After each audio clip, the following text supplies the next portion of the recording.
Welcome back everyone to Reynolds Runabouts. This is Jeffrey Reynolds. In this episode, number 4 of this seemingly ongoing project that I've created from poor workmanship in 2002 when I was a lot less experienced, a lot younger, and thought I had done a good job, but I didn't. And what has happened is I found about half of the transom original skin, which I left on as a pattern with a brand new BS 1088 marine plywood core, never connected properly in several areas. The latest area I found while fairing this top transom area for adding glass to keep it more waterproof than the original, I discovered it was even in this area, not as bad as it was down lower, but obviously bad. So I went ahead and trimmed it away with my Makita 1.5 inch sander, got it down, faired it out so that I've got nice fairing where the cloth will bleed into this nice transom skin and then have a nice fair transom in the end. So what I'm going to do first, like we always do before we put glass down, chop mat or 1088, 1708, is to put a application of just regular resin, epoxy, on the wood to prep it. What that's doing, it's sealing the wood if it's not already sealed. This has got a nice coat of epoxy on it from 2002, so I don't think it's going to absorb a lot, but I'm going to do it. So not only are you putting the resin on to help saturate it, so when you do put the cloth on, it doesn't pull the resin out of the cloth or the mat, which then you'll have a starved layer, which is worse. You'll want to make sure that that's applied until it stops pooling, or it pools. You're looking for dry spots. By looking with the light in your room, you can tell whether it's glossy or not. If it's not, it's dry. You just keep putting the unthickened epoxy on there. So I will coat not only the area that I'm repairing, but the inside of the transom. I'm going to wrap this 1708 all the way in, because that's going to be an area where water will be a lot. I've decided to improve on the original design that Clyde Paul had for this boat and wrap the glass all the way around the top of the transom and down into the engine splash well, so that will be really watertight. If it does go into the bilge, I have a bilge pump. At least the transom won't delaminate like it did before. So I'm going to continue to do that, and then I'm going to put on my pre-cut 1708. I'm going to use a 1708 cloth because I want to wrap the transom, and I've got some depth here, so I'm going to put in some thicker 1708, and then I'll finish up probably with 2 layers of chopped strand matting to give it a nice surface, but also to fair it in, and it will take the fairing compound better too. So I'm going to get at it.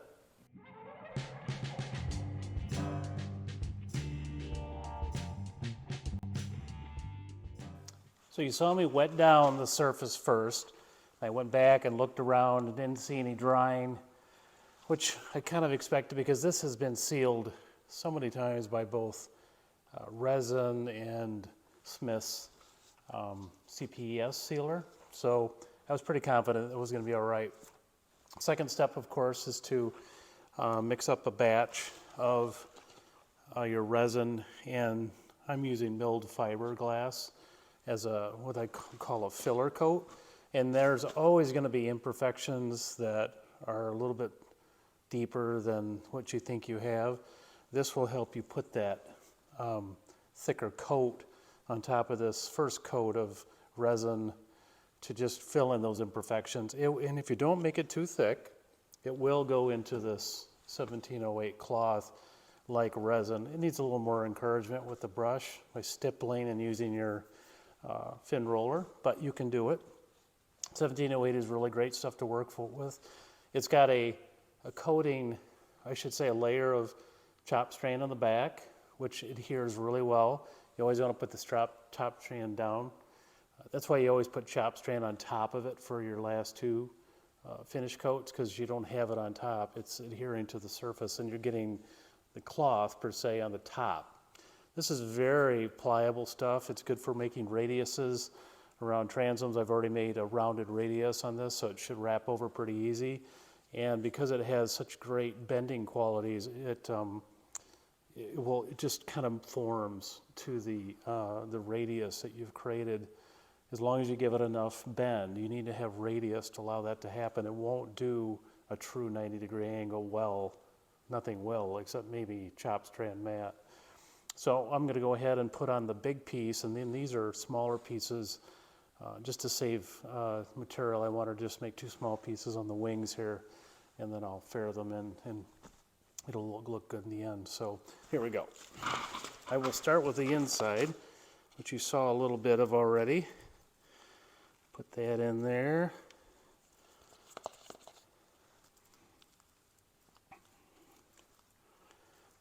This inside is really smooth, so I don't think I'm doing it a whole lot of good by putting in thickened resin.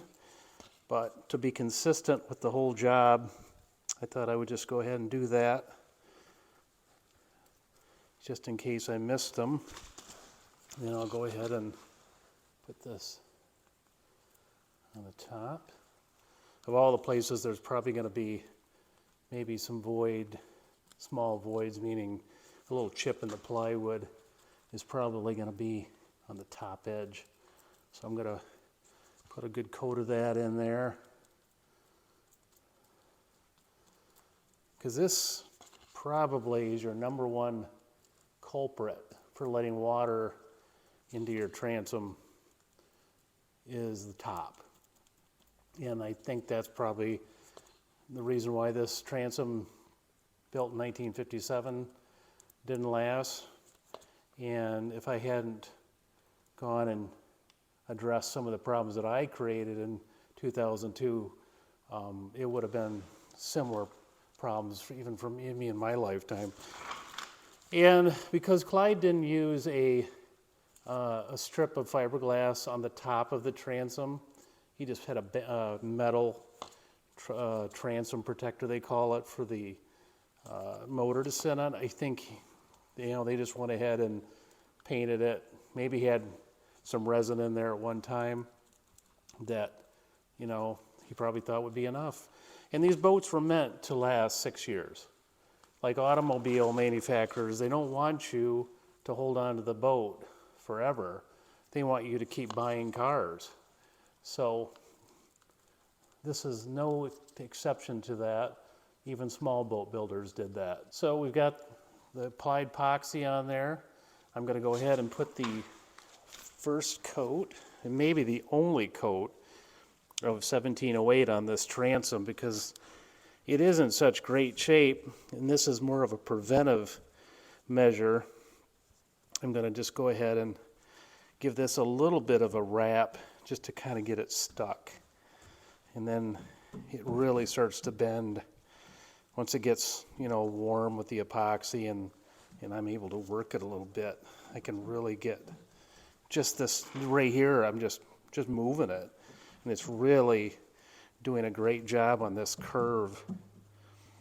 Now I'm going to start applying resin. You don't want to bend it too much until you get some resin on the back, and I'll put that on time lapse for you.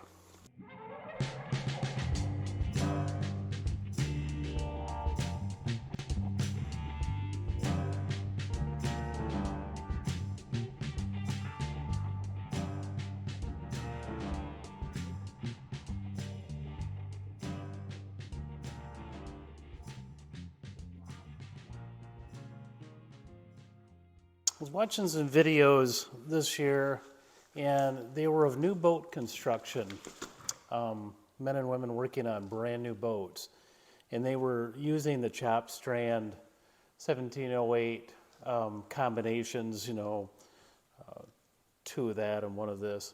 And I noticed that a lot of them were using rollers, but a lot of the workers were also using their hands. And I think that's because they found, like I just did with 1708, you can do a lot of manipulation with your hands when it's wet, as long as you have gloves on. I mean, the roller does a great job, but especially in these radiuses, you just sometimes have to massage it. And I found that if I hold it and push it, in different directions, the air bubbles are coming out like they would with a roller. And I'll keep doing this until I get a lot of dryness going on. I'm able to push the air bubbles to the edges and out, and I'll check the backside as well, and get that adhesion that I want, because you don't want to have air bubbles, and you don't want to have too much resin, you don't want to have any air, so it's kind of a combination, a perfect storm. So I'm just going to keep working this, and then, the number one concern of mine is this top edge. This will be my number one focus. And then I will, once I get that happy, I'm going to, try to pull these, because what happens is with the radius, even if you've achieved a good radius in the wood, it's going to want to bridge, they call it. So you just have to kind of keep massaging it, moving those air bubbles out, but also trying not to pull it so tight that it bridges. So that's what I'm doing here. Even if I have to grind a little bit on this one area where maybe it'll bridge later, it's okay. I'll go in there with two layers of chopped mat and more resin. I'll be able to, to fix that. The majority of the strength obviously is going to be on the top where, the weather and abuse is going to, and the openness of this grain, that's what I want to protect. So that'll be my priority, and I'll keep working on this until I'm happy with it, and the dryness and the resin are doing what they want. I might even add a little bit of resin here, try to get that to lay down better, and then then I'll put the mat on right after that. So I've completed putting the 1708 on the top of the transom after digging that out. Got down to where I liked how the glass was holding to the original 2002 surface. And now I'm going to fare this down with my 80 grit 5.5 inch orbital, because I've discovered there's a few air pockets in my 1708. I thought I had a good radius to do it.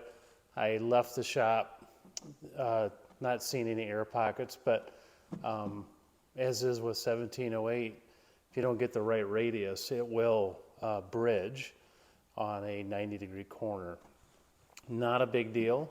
I figured I was going to be grinding this down anyways just to get it fair for the fiberglass chopped mat that I'll be putting over to give it a fairer surface. And I've got enough space here where that'll go on, and I'll probably put two pieces on, and then I'll fair it. So these parts that I'll dig out, the air pockets, I'll take out with the 80 grit, and then I'll go ahead and maybe even put a little thickened epoxy in there to make sure it brings it up to level a little bit, and I'll put the chopped strand mat in there.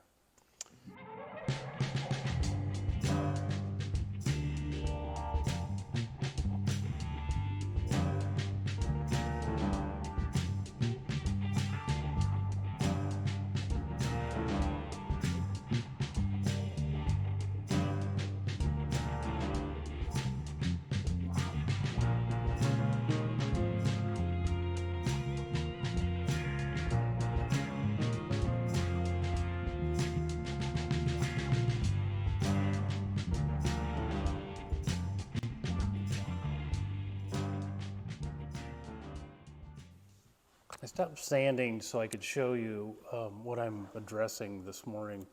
This was an air gap. It's white underneath, and you just can pick that off. What I'll do is end up grinding that away with my 80 grit, and then I'll go back in there with some thickened epoxy in some areas where I can see I need more, and then I'll put the 1708 on that, the chopped strand mat, and then have very little bit of fairing after the two layers of chopped strand mat. I'll go in there with my total fair. But you have to get these out. You can see this is it's spongy, and this is where water will get, and it will get there. And in the winter when you store it, you got water under there, and that will pop out with expansion and freezing. So you have to get those out. And I've got a few where it bridged. 1708 just doesn't like to bend, even when you have a really nice radius, and obviously I didn't have enough, but you just address it by going back in there with the thickened epoxy, a more flexible material like chopped strand mat, and you can fill that in. I've got the 1708 ground back where it was bridging and was showing up with as white and showing space behind. I took that down with my 5.5 inch 80 grit orbital, and then I finished it up a little bit with my 3/4 inch Nikita belt sander. Allowed me to get that that dishing that you need between low and high fiberglass or wood, just so I had a nice transition from deep to shallow. And I'm going to paint on a coat of fiber-filled epoxy resin from West System. That gives me a little bit of fiber. It's milled fiberglass. That'll help fill in some of the depressions, and it'll also absorb readily into the fiberglass chop mat. And then I will add a few pieces on top of that, so I'll have a second layer in just a few spots where it was a little bit deeper. And now I'll be able to, bring that back out, and then we'll just finish it up with fairing compound. After I get the first layer of glass glued on to this thickened epoxy, I will go back with a regular mix of 105 resin and 205 hardener and just wet it out, and then stipple it out with my chip brush and my fin roller to get all the air out, and then hopefully come back tomorrow and I'll be able to add the Total Fair filler and finally finish this repair and move on to other projects. I will also be adding a layer of chopped strand mat to the top and then on the inside as well, to give everybody or every area a thin fairing smooth surface that will then receive fairing compound and then eventually primer and paint. So you've probably seen me do this in a couple other videos, but I'll do it for repeating sake, others that haven't seen it. This thickened epoxy, again, it fills in some of the spots that maybe I created with the sander. And I'm only putting it in the areas that I ground away so that I can get a nice surface underneath. It not only is full of resin, but also has really good adhering qualities, because the milled fiber is this stuff just chopped up into a fine powder. So it's very similar, and the composition is the same, and it, it's like on like. I'll be able to go ahead and just get that on there. And it really has great sticking properties. So it's a little bit, I've left it, really torn as much as I can. Sometimes when you get it so thin, meaning diameter, you don't have a lot to work with. So I'm going to try to keep probably one of the straighter edges against this transom. And then this stuff here, I will wet out as well. But you don't have to wet all of it out. It doesn't have to be wetted out. In fact, that'll add more work for you. You want to make sure you have lots of, not lots, but you want to leave it. If it's not going to help fill in, leave that hairy, and that will come off with your sanding, and you don't have to worry about even more resin that you're dealing with. So then I'm going to come in here, because it's hard to tear it on a right angle. Just kind of get it up in there. Like I said, this is just a final 1 and 2 layer, because it was just thin, and I had those high spot or the dry spots that I ground out. And I used a Sharpie, so I know exactly where I'm going. And I also were to leave it a little bit long so I don't get too much on there. I'm just trying to fill in the spots that are low and not add more work to my day. Get those stuck on. That's what I love about this thickened epoxy. You can really just get in there and add what you need a little bit of a dip there. I'll go ahead and put 2 on right now. I think that'll really absorb that. And it'll stick on there till I get ready to go ahead and add my other unthickened epoxy. This is an area down here that really had a void in it, so I really got after it so that I could make sure that it's fixed. That's gonna get two layers eventually.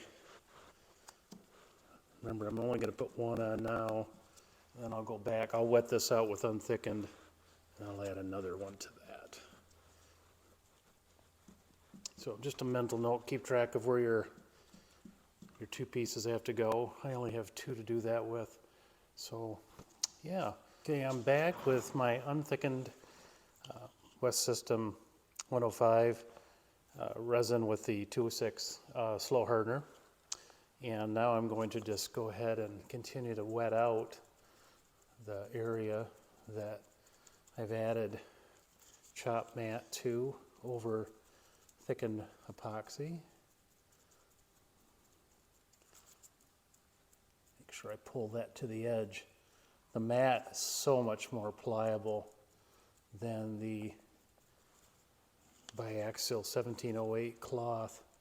So, and I can see right through to where the area I want to put resin and not put resin, so I'm not only wasting resin, but end up giving myself more work.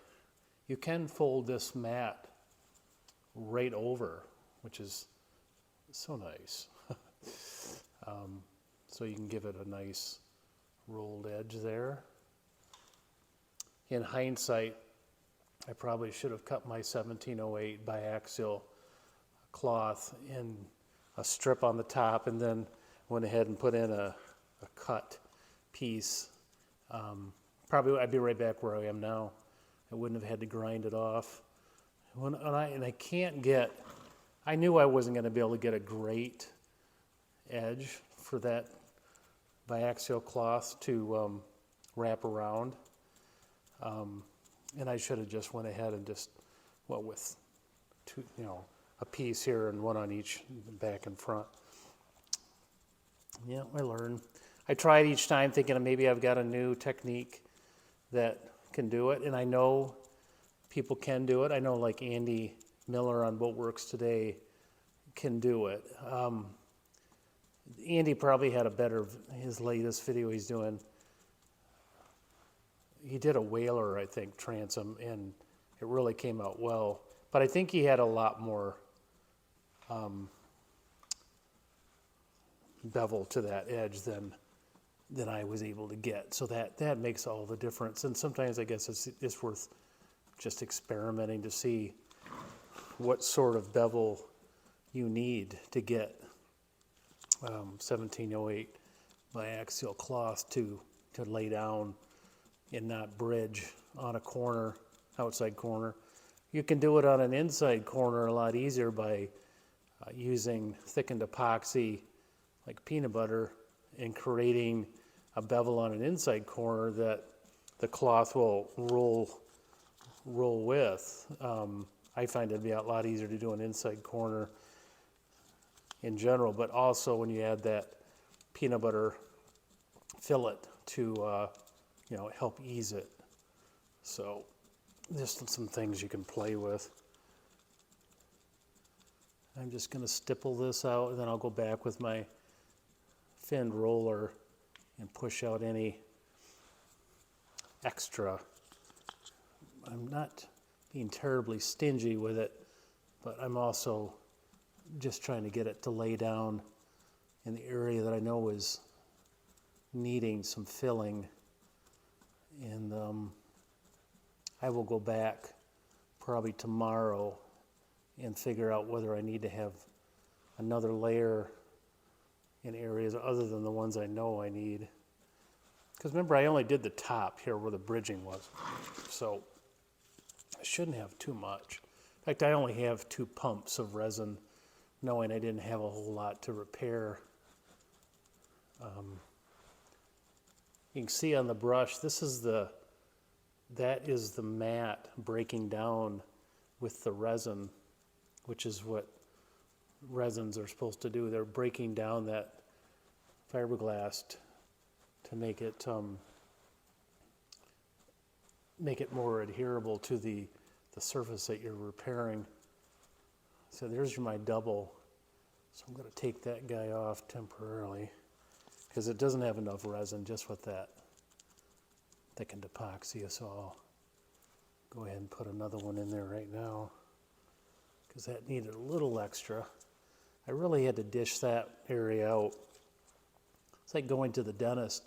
They get in there and they kind of know exactly what area to work on, but maybe aren't sure how deep the filling needs to go to fix that cavity. So I take the same approach. I go in there thinking this is probably what we're going to need to do, and then I just roll with it. I don't think you can go any other direction unless you're able to do that. You're going to get frustrated if you think it's always going to be the same, or you think you've got it figured out, when you really just have to prepare for the worst and hope for the best. This is another area that I had to dish out quite a bit. I'm just going to get it wet, and then I'll stipple it a little bit. You can see I've got a lot of hanging over because I want that feathered edge, but I don't want to have to spend a lot of time grinding down resin and glass that didn't really need to have to be done.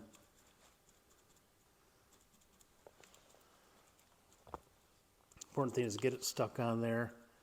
Look for your outline, your Sharpie through this translucent mat, and just keep working it. There's my line. That guy's up there a little bit. I'll stipple that out. Then I'll get my fin roller now, and knowing that I've got enough resin in there, and I can't really stipple it much more without tearing it more than I'd like. I think the fin roller really works well for the cloth. Less, I think, effective for mat, but you can use it for both. So I'll get this. These guys are all where I want them. I'll get my fin roller out and roll that out a little bit. But basically, that's going to be my first attempt at this last transom repair area, I hope. So there you have it. I finished up the layup of the 2 layers of chop strand mat yesterday, and now it's hardened up, and I'm going to use my 5.5 inch shortable sander with 80 grit and fair that out. And you can see I left some hair here. This, again, you don't have to have it all resined out. It's just adds more work because the resin's harder. This will get sucked up in my sander and it'll all be good. So I'll get that faired out with the sander, and then I'll go back with my total fair and go ahead and put a skim coat on that. Hopefully I won't have a lot, and get this completed and ready for sanding tomorrow, and move on.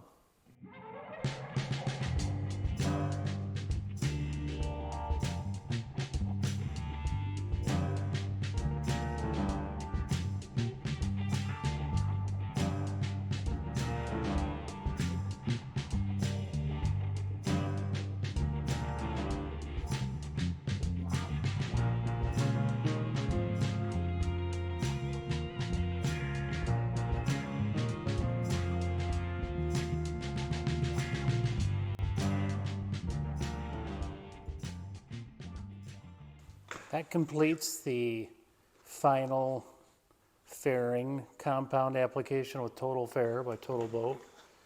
I'm going to let that sit overnight, and I'll go back and I'll fair it again with that long block sander made out of foam but very stiff.